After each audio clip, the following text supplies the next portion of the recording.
Guyana Tapestry family greetings and howdy. Hear this, a day and a thinking is recently we celebrated 56 years of Republican status in Guyana, yes? Mashramani Mash Day. And this is a pretty important national holiday. It commemorates the government of Guyana in 1970, led by Prime Minister Forbes Burnham at the time, leader of the People's National Congress, opting to become a cooperative republic. And if you're a good student to history, yes, you celebrate and enjoy Mash, but then you ask yourself why. What were the circumstances at the time that necessitated these early political moves to enshrine and institutionalize political independence, self-determination, and self-governance in the national psyche and identity of Guyanese?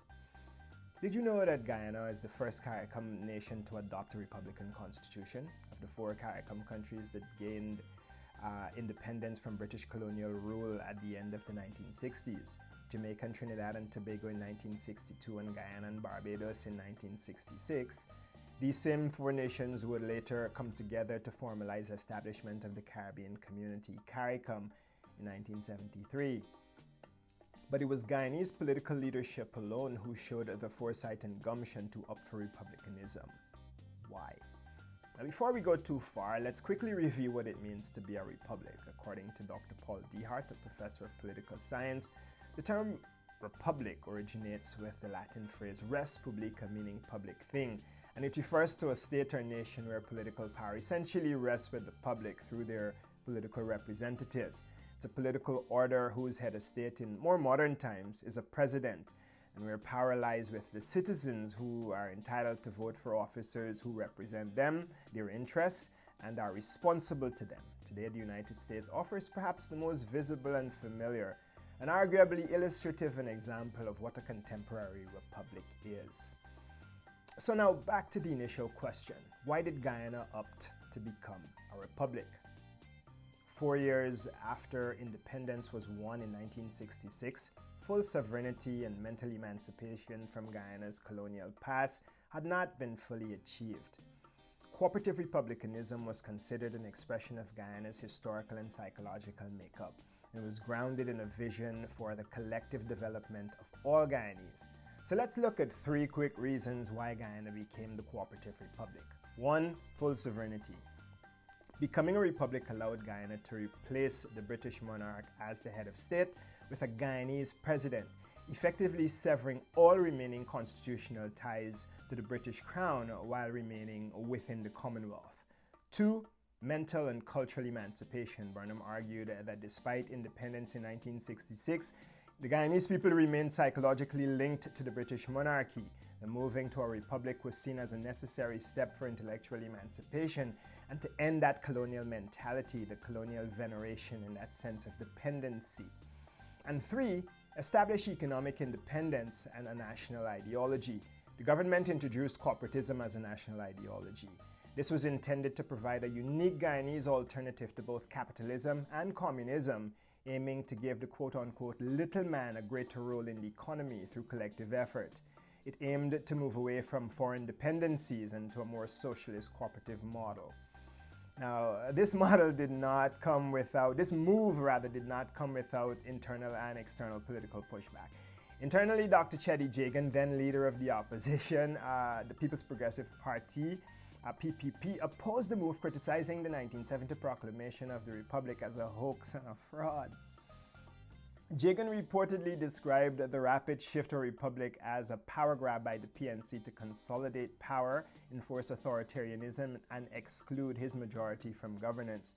Jagan said that Burnham's move to Republican and executive presidency was designed to solidify the one-party state, suppress opposition, and stifle democratic processes. Now, mind you, Dr. Jagan himself was an early advocate for Republican status within the Commonwealth. So it would appear that he just didn't want his political rival, Burnham, being the one to have made this historic political move.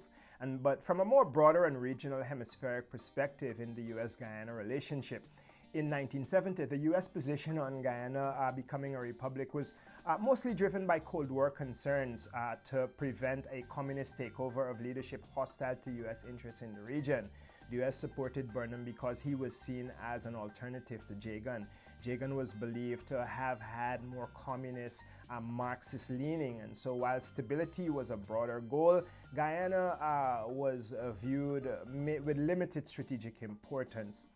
As we celebrate some 56 years later, some things have changed, but some things remain the same. The country is in strategic partnership with the United States as of July 2024, and ExxonMobil, the largest U.S. oil company and the world's second largest, is responsible for making the timely investment in one of Guyana's strategic resources and setting Guyana on a historic and transformational developmental trajectory. The national purse has grown significantly, whether you look at the GDP per capita or the progressively larger annual national budgets. But if you're coming from being the poorest country in the Western Hemisphere just a decade ago, it's not difficult to see why the transformation is evoking such hysteria. A foreign transnational corporation controls the country's largest income-earning resource. Guyana has become a fundamental pillar of ExxonMobil's recent financial and operational successes, serving as the company's highest margin, fastest growing, and most productive new asset. Since 2015, ExxonMobil has reported over 30 significant discoveries in the Stabroek Block. Meanwhile, between World Bank and IDB 2025 report estimates, some 48 to 58% of the population still lives on less than $6.85 US per day.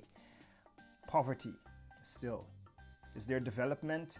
Yes. The story goes like this. ExxonMobil reports historic profits and stock market performance, while the president of the Cooperative Republic of Guyana tells Guyanese that cash grants are not sustainable. Militarily, the Guyana Defense Force is a small and poorly equipped defense organization of about 34 to 4,500 active personnel, including reserves and paramilitary units. The GDF is seriously limited or simply lacks heavy offensive systems. We have no battle tanks or heavy artillery, no combat or air or advanced air defense systems, extremely small patrol craft, and no fully outfitted naval warship. Guyana cooperates with regional and Western partners, including Brazil, the United States, the United Kingdom, France, and even as far as India for training, surveillance, military hardware, and joint exercises. It's safe to say that our principal and perhaps most visible defense partner of late has been the United States. On the political front, Guyana's most recent national and regional elections occurred September 1st, 2025. The parliament convened on September 3rd, 2025, almost 3 months after the parliament convened, and almost 5 months after the national elections. The Speaker of the National Assembly only convened the meeting to appoint the duly elected leader of the opposition after pressure from the diplomatic community of the ABC countries, that's the United States, Great Britain, and Canada in Guyana, to uphold democratic principles and, more importantly, the will of the Guyanese people. Immigration. According to the preliminary results of the 2022 Population and Housing Census from the Bureau of Statistics in Guyana, some 3.1% of the population are foreign-born residents, the highest share of the population accounted for by immigrants on record in Guyana's history. Guyana's population grew by some 17.6% at the end of 2022. Some 18 to 19% of that population growth can be accounted for by foreign-born nationals. The foreign-born population in Guyana comes mainly from nearby Caribbean and South American countries, including a small number of immigrants from Asia, Europe, and North America. The largest group of foreign-born residents in Guyana are Venezuelans. Many fled Venezuela because of the economic and humanitarian conditions under now deposed former President Nicolas Maduro. Venezuelans are said to be more heavily concentrated in border regions and mining communities, especially in regions 1, 7, and 8. And the growth of the immigrant population is having somewhat of a noticeable but still limited effect on the society. In the labor market, immigrants work mainly in mining, construction, agriculture, retail, and domestic services.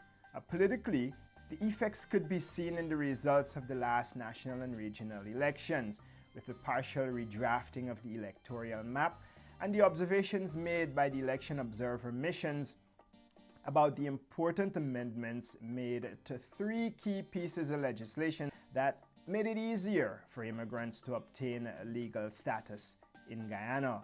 1. The 2021 amendments to the Registration of Births and Deaths Act, and the 2022 amendments to the Representation of the People Act and the National Registration Act. Culturally, migration is expanding an already culturally diverse Guyana. Spanish language usage is becoming more common due to Venezuelans and other Spanish language speaking immigrants. Food, music, and commercial practices, all of which reflect these changes. So after 56 years in this thing, have we achieved what, are we any closer to achieving the stated objectives of Republican status, full sovereignty, mental and cultural emancipation, and economic independence, and a national ideology? You decide. This is the Diaspora. We're called Guyana Tapestry, and here we're telling Guyana's immigration story. Until our next story, it's One Love GT.